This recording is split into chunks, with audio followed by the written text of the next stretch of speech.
Hello everyone, welcome back to our channel. আমরা চলে এসেছি আজকের উইকলি কারেন্ট অ্যাফেয়ার্স নিয়ে। প্রতি সপ্তাহের শেষে তোমরা একটি করে উইকলি কারেন্ট অ্যাফেয়ার্সের ক্লাস পাবে।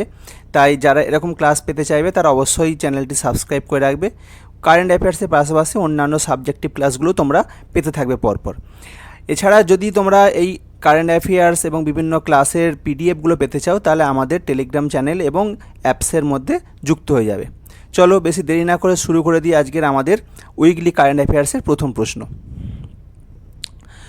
প্রশ্ন কি বলেছে যে কোন মন্ত্রণালয় সিএপিএফ এবং আসাম রাইফেলসের অবসরপ্রাপ্ত কর্মীদের জন্য সম্মানসূচক পদোন্নতির প্রকল্প চালু করেছে। আচ্ছা, এই আসাম রাইফেলসের জন্য এই যে সম্মানসূচক পদোন্নতির প্রকল্প চালু করেছে কে? স্বরাষ্ট্র মন্ত্রক।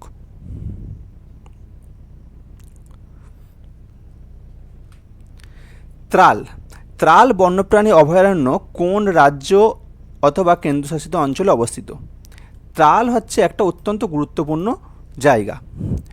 কেন না, প্রথম কারণ হচ্ছে এই ত্রাল যে অভয়ারণ্যটা রয়েছে এটা হচ্ছে বিশেষ কারণে খবর এসেছে, কারণ এখানে হচ্ছে নো ম্যানস ল্যান্ড করে দেওয়া হয়েছে, মানে মানুষের প্রবেশ নিষিদ্ধ করা হয়েছে।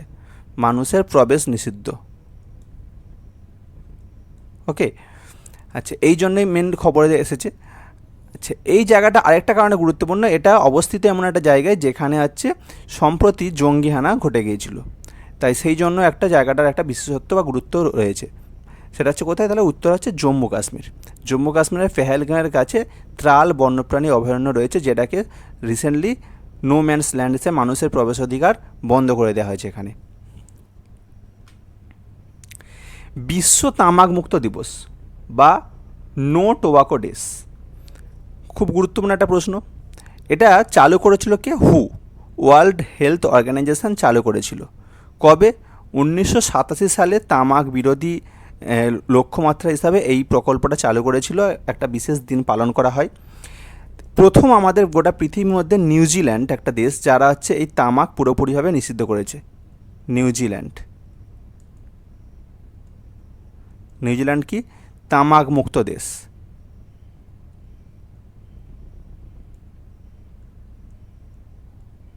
ঠিক আছে, তাহলে এবার উত্তরটা হচ্ছে কবে, তাহলে কোন দিন আছে পালন করছে তামাক বিরোধী দিবস হিসাবে? দিনটা হচ্ছে 31 মে।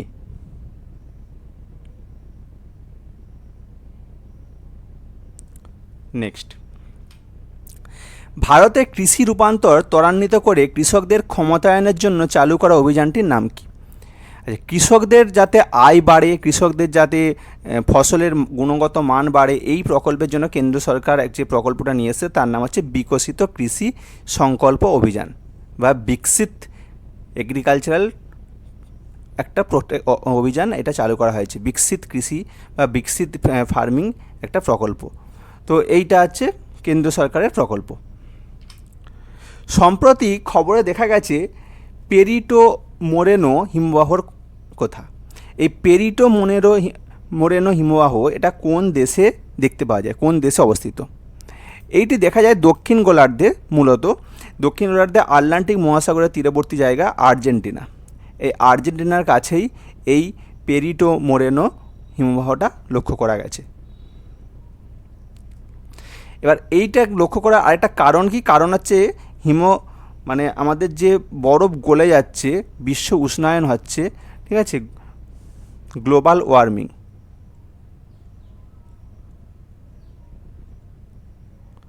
এই গ্লোবাল ওয়ার্মিংয়ের কারণে পেরিটো মোরেনো হিমবাহ একটা বড় অংশ গলে যাচ্ছে এবং সেই কারণেই খবরে এটি এসেছে।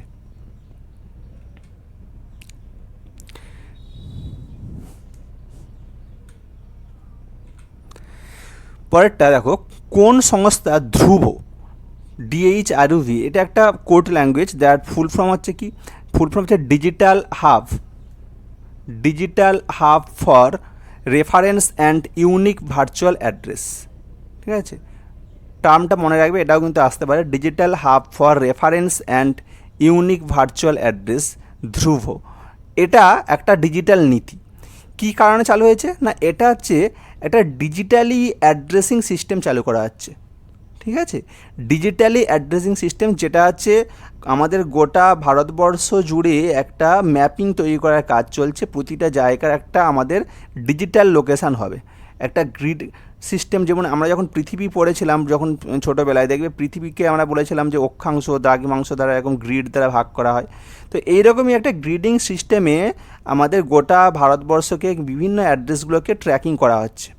এই যে গ্রিডিং সিস্টেমে ট্র্যাকিং করা হচ্ছে, এই ট্র্যাকিং করার ফলে কী হবে, আমাদের প্রত্যেকের অ্যাড্রেসগুলোকে ট্র্যাক করা খুব সহজেই সম্ভব হবে, এবং সেটা করছে কে, ডাক বিভাগ। ডাক বিভাগ এই ধ্রুব স্কিমটা এই কারণেই চালু করেছে।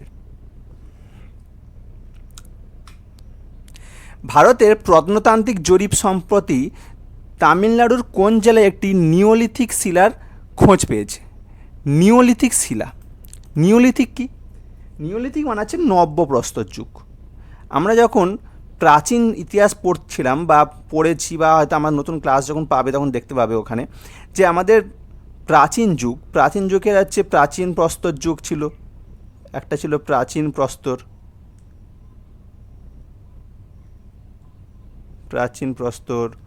একটা হচ্ছে মধ্যপ্রস্তর,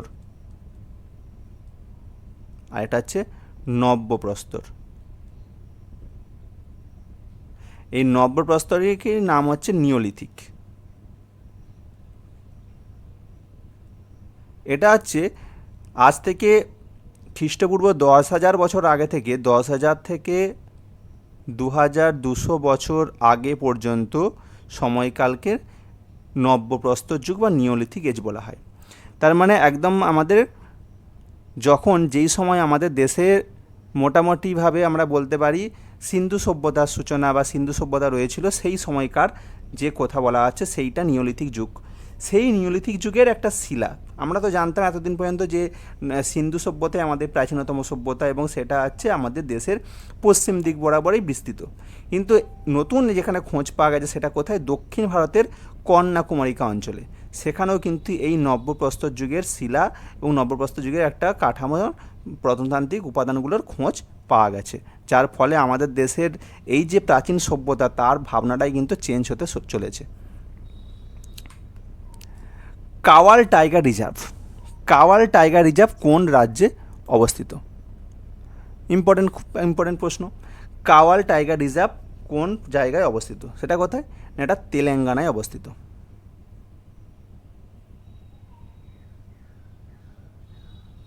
নেক্সট, বাইরাক্টার TB2 হলো একটি মনুষ্যবিহীন বিমানযান, UAV এর শর্ট ফর্ম, যা কোন দেশ তৈরি করেছে? আচ্ছা, এটা হচ্ছে কি তাহলে, মানুষ্যবিহীন একটা যান যেটা মানুষ ছাড়াই চলবে, এরকম মহাকাশ একটা উড়োজাহাজ বলতে পারো বা বিমানযান বলতে পারো। তো এইটা চালু করেছে তুরস্ক।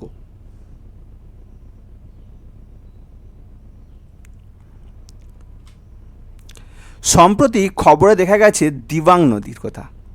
দিবাং নদী কোন রাজ্যের মধ্য দিয়ে প্রবাহিত হয়েছে?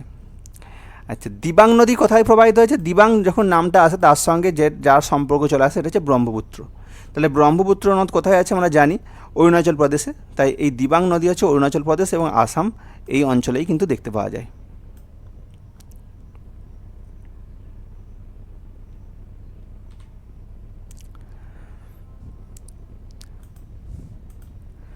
নকশা একটা প্রোগ্রাম, যে প্রোগ্রামটার উদ্দেশ্য কি না, প্রোগ্রামের উদ্দেশ্য হচ্ছে ডিজিটালি সমস্ত কিছুর ল্যান্ড রেকর্ড করা।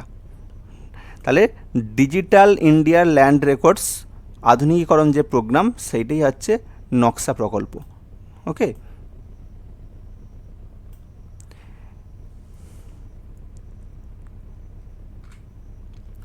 সম্প্রতি কোন রাজ্যে কাস্পিয়ান গুল বা লারাস কাচ্চিন্নান নামে একটি বিরল পরিযায়ী পাখি দেখা পাওয়া গেছে?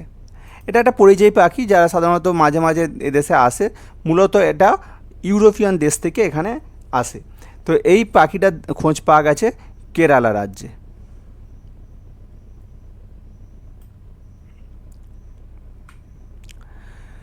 ভারত জেন সামিটে কোন মন্ত্রণালয় Bharat general multimodal large language model চালু করেছে? আচ্ছা, এই লার্জ ল্যাঙ্গুয়েজ মডেল এটা কী জিনিস?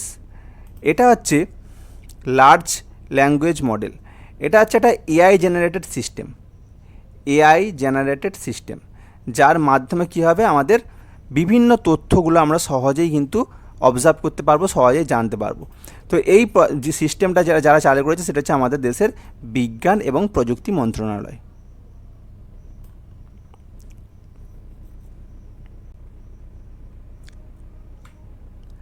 সম্প্রতি খবরে দেখা যায় রায়গড় দুর্গের কথা। রায়গড় দুর্গ আমাদের অনেক প্রাচীন একটা তথ্য পাই আমরা এখান থেকে, কোথায়, কার সঙ্গে সম্পর্কিত না, শিবাজির সঙ্গে সম্পর্কিত, মহারাষ্ট্রের রায়গড় দুর্গ।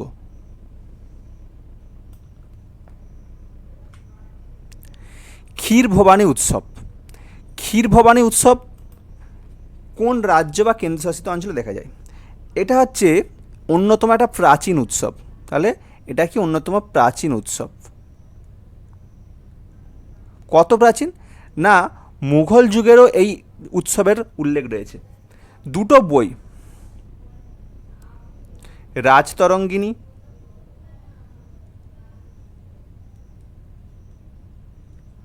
রাজতরঙ্গিনী আর হচ্ছে আইনি আকবরী,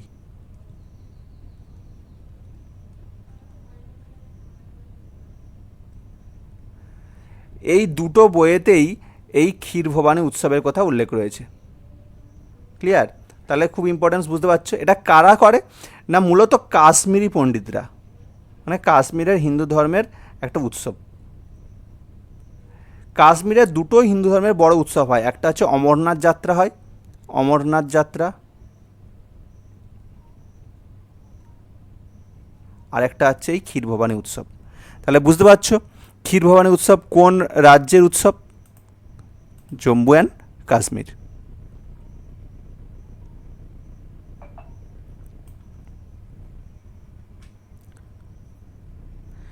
বিশ্বের বৃহত্তম কন্টেইনার জাহাজ এমএসসি ইরিনা বর্তমানে কোন দেশের পতাকার নিচে চলাচল করছে? আচ্ছা, এমএসসি ইরিনা যেখানে চলাচল করছে, যেই দেশের পতাকার নিচে, সেটা হচ্ছে লাইবেরিয়া। এমএসসি ইরিনার বিশেষত্ব কি না, এইটা হচ্ছে সারা পৃথিবীর মধ্যে সবথেকে বড় কন্টেনার জাহাজ,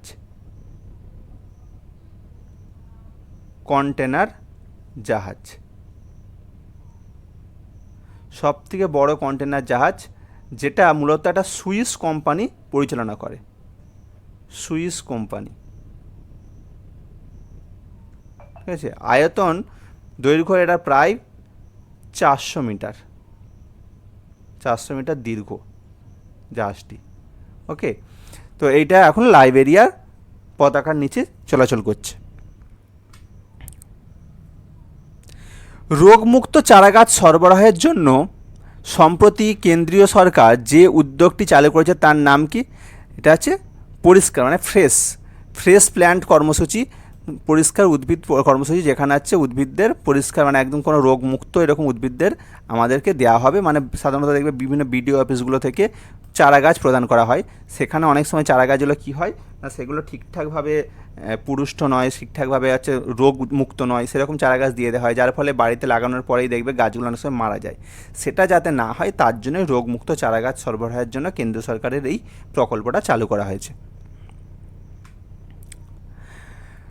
পালমোনারি থ্রম্বো এম্বোলিজম চিকিৎসার জন্য কোন প্রতিষ্ঠান ধাতুভিত্তিক ন্যানোজাইম তৈরি করেছে? আচ্ছা, এটা এক রকমের চিকিৎসা ব্যবস্থার সঙ্গে যুক্ত, যেটা হচ্ছে Indian institute of science IISc Bengaluru চালু করেছে।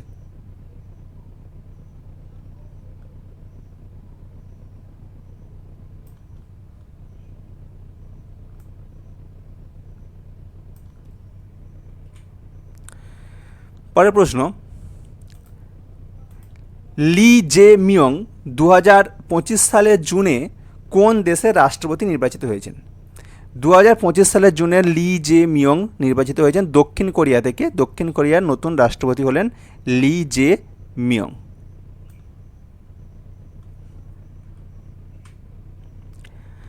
আধা শুষ্ক গ্রীষ্মমণ্ডলীয় অঞ্চল, আধা শুষ্ক বা সেমি এরিড, এরিড জলবায়ু আমরা কোথায় দেখতে পাই? আমাদের দেশে এরিড জলবায়ু দেখা যায় রাজস্থানে। তাহলে এরিড জলবায়ু দেখা যায় কোথায়? রাজস্থান। কারণ এটা শুষ্ক এলাকা, রাজস্থানে আছে এরিড জলবায়ু দেখতে পাই। তাহলে সেমি এরিড কোথায় দেখতে পাই? মূলত মধ্যপ্রদেশ, ছত্তিশগড়, মহারাষ্ট্রের কিছু অংশ,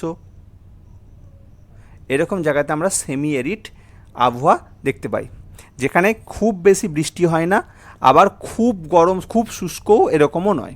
তো এই রকম যে জায়গায় এখানে আন্তর্জাতিক ফসল গবেষণার জন্য একটা ইনস্টিটিউশন তৈরি করা হয়েছে।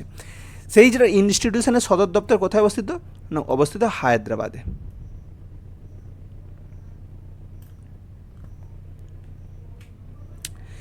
সেভেন সামিটস চ্যালেঞ্জ, গোটা বিশ্বের 7টা বড় বড় শৃঙ্গ জয় করেছেন সর্বকনিষ্ঠ ভারতীয় হিসাবে যিনি, তার নাম হচ্ছে বিশ্বনাথ কার্তিকে পদকান্তি। সারা বিশ্বের বড় বড় জায়গা যেমন আন্দিজ, রকি, আল্পস, এরকম বড় বড় পর্বতের সর্বোচ্চ শৃঙ্গগুলো নিয়ে আমাদের সেভেন সামিটস বলা হয়। আফ্রিকার কিলিমাঞ্জারো রয়েছে।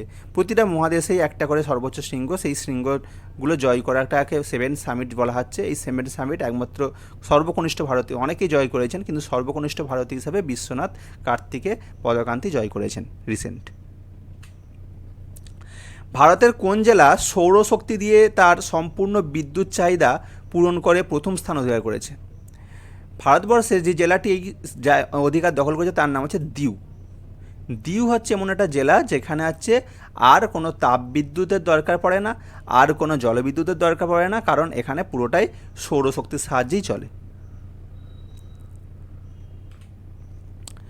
সম্প্রতি 600 মিলিয়ন বছরের পুরনো লাইট কোথায় আবিষ্কৃত হয়েছে? লাইট আবিষ্কার হয়েছে যেখানে, সেটা হচ্ছে চম্বাঘাট, হিমাচল প্রদেশে। হিমাচল প্রদেশে। নেক্সট, আইস ব্রেকার মিসাইল, বরফকে ভেঙে দিতে পারবে এরকম মিসাইল চালু করেছে কোন দেশ? সেটা হচ্ছে ইসরায়েল। এবং এটা কেন খবর এসেছে? কারণ সম্প্রতি ভারতের সঙ্গে ইসরায়েলের একটা ডিল হয়েছে। ইন্ডিয়া অ্যান্ড ইসরায়েল একটা ডিলিং হয়েছে বা মৌ চুক্তি হয়েছে, মেমোরান্ডাম অফ আন্ডারস্ট্যান্ডিং। কি হয়েছে না, ইসরায়েল থেকে ভারত আইস ব্রেকার মিসাইল কিনবে। ওকে, আইস ব্রেকার মিসাইল যদি ভারতবর্ষে আসে তাহলে কিন্তু ভারতের ডিফেন্স সিস্টেম কিন্তু অনেক বেশি স্ট্রং হয়ে যাবে। সমস্ত দিক থেকে কিন্তু আমরা মোকাবিলা করার জন্য আরও এক ধাপ এগিয়ে যাব। কোন সংস্থা 2025 সালে বিশ্ব সম্পদ প্রতিবেদন প্রকাশ করেছে? বিশ্ব সম্পদ প্রতিবেদন মানে কি? ওয়ার্ল্ড ওয়েলথ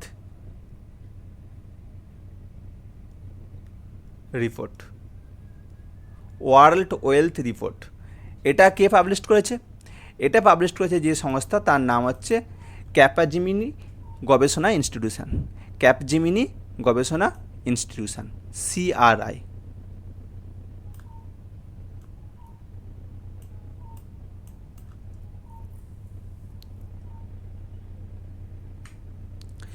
সম্প্রতি খবরে দেখা যায় মেনার এবং খিচান জলাভূমির কথা। এই মেনার এবং খিচান জলাভূমি কোথায় অবস্থিত? মেনার এবং খিচান অবস্থিত যেখানে, সেটা হলো রাজস্থানে। এখন এই দুটো জলাভূমি সম্পর্কে খবরে কেন এসেছে আমাদের? তার কারণ হচ্ছে এই মেনার এবং খিচান দুটো হচ্ছে জলাভূমি যেটা হচ্ছে রামসর সাইটের অন্তর্ভুক্ত হয়েছে। রামসর সাইট সেটা কি না, যে সমস্ত জায়গাগুলো বিলুপ্তপ্রায়, যে জায়গাগুলো হচ্ছে ক্ষতি হতে পারে, পরিবেশ রক্ষার জন্য খুব গুরুত্বপূর্ণ জায়গা কিন্তু ক্ষতি হচ্ছে, সেরকম জায়গাগুলোকে রামসর সাইটের অন্তর্ভুক্ত করা হয় যাতে সেখানে জীববৈচিত্র্য রক্ষা পায়। যেমন আমাদের পশ্চিমবঙ্গের হচ্ছে ইস্ট কলকাতা একটা Ramsar site, East Kolkata wetland জলাভূমি কি না Ramsar site.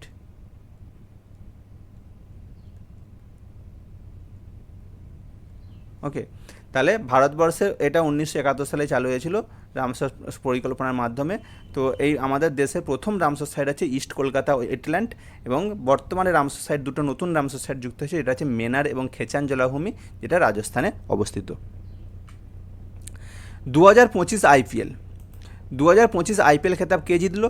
RCB, royal Challengers Bengaluru, RCB জিতলো।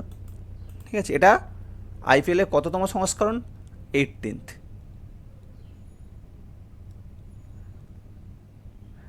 ওকে, আচ্ছা, এটা প্রথমবার আরসিবি জিতলো, কাকে হারালো? হারালো কাকে? হারিয়েছে পাঞ্জাবকে। আরসিবি জিতেছে আর হেরেছে কে? পাঞ্জাব। ওকে, আর এই চারটেই যে টিম আছে, দেখো মুম্বাই ইন্ডিয়ান্স আর গুজরাট বাকি রইলো, এরা প্রত্যেকে কিন্তু কোয়ালিফাই করেছিল, এই চারটে টিমই কিন্তু কোয়ালিফাই করেছিল। তারপর শেষ পর্যন্ত ফাইনালে আরসিবি আর পাঞ্জাবের মধ্যে হয়, আর সেখানে আরসিবি জয়লাভ করেছে। ওকে, নেক্সট, হরিয়ানার পানিপথে ভারতের বৃহত্তম গ্রিন হাইড্রোজেন প্ল্যান্ট তৈরি হয়। এই গ্রিন হাইড্রোজেন প্ল্যান্ট যে সবথেকে বড় তৈরি করবে কে? সেটা হচ্ছে IOC, Indian oil corporation. Clear? Indian oil, আগেও আমাদের দেশে গ্রিন হাইড্রোজেন প্ল্যান্ট রয়েছে অনেক, কিন্তু এত বড় প্ল্যান্ট কোথাও নেই ভারতবর্ষের, যেটা তৈরি হবে কোথায়? হরিয়ানার পানিপথে। প্রশ্ন কিন্তু যেমন আইওসি তৈরি করে এটাও আসতে পারে, তেমন এরকমও আসতে পারে যে ভারতের বৃহত্তম গ্রিন হাইড্রোজেন প্ল্যান্ট কোথায় তৈরি হবে, সেটার উত্তর হয়ে যাবে কিন্তু পানিপথে। ওকে, আর পানিপথ কোথায় অবস্থিত? না, হরিয়ানাতে। আচ্ছা, বাকি নামগুলো দেখে নাও একটু। এইচপি, এটা কি? হিন্দুস্তান পেট্রোলিয়াম। বিপিএল, এটা হচ্ছে ভারত পেট্রোলিয়াম লিমিটেড। আর গেল, gas authority of India limited. Okay, Miss World, Miss World প্রতি বছরই আমাদের দেশে করা বিশ্বজুড়ে ঘোষণা হয়। আমাদের দেশে মিস ইন্ডিয়া ঘোষণা হয়, সেরকম গোটা বিশ্বজুড়ে মিস ওয়ার্ল্ড, মিস ইউনিভার্স এরকম ঘোষণা হয়, তোমরা জানো। 2025 সালে মিস ওয়ার্ল্ড যে ঘোষণা হয়েছে, সেই মিস ওয়ার্ল্ড কে খেতাব জিতেছেন? তার নাম হচ্ছে ওপাল সুচাতা চুংশ্রী। ওপাল সুচাতা চুয়াংশ্রী, ইনি হচ্ছেন খেতাব জিতেছেন। ইনি কোন দেশের নাগরিক? ইনি হচ্ছেন থাইল্যান্ডের নাগরিক। প্রশ্ন দুরকমভাবে আসতে পারে। প্রথম প্রশ্ন আসতে পারে যে তিনি কোন দেশের নাগরিক, এটাও যেমন আসতে পারে, তেমন এর সঙ্গে এটাও আসতে পারে যে মিস ওয়ার্ল্ড 2025 খেতাব জিতলেন কে? তার নাম হচ্ছে ওপাল সুচাতা চুয়াংশ্রী।